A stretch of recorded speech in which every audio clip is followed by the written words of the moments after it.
কাবা তাকালেই গুনাহ মাফ, তাকালেই নূর আসে, মুখ করে বসলেই সেখান থেকে রহমত আসতে থাকে।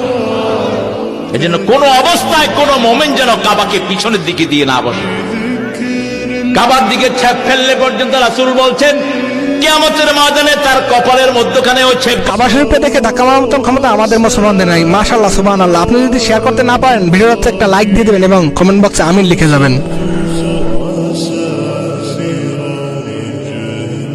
আপনি জানের জান গো নবীজি, আপনি জানের জান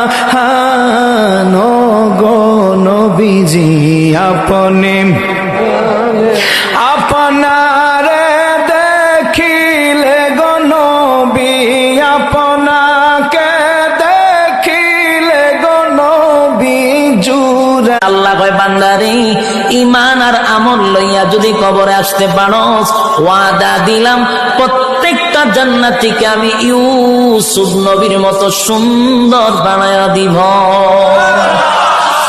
এই ইউসুফ নবী কত সুন্দর জানো? ইউসুফ নবীর দিকে তাকাইয়া মিশরের মহিলারা আঙ্গুলগুলি কেটে কেটে কেটে জমিনে ফালায়া দিছেন।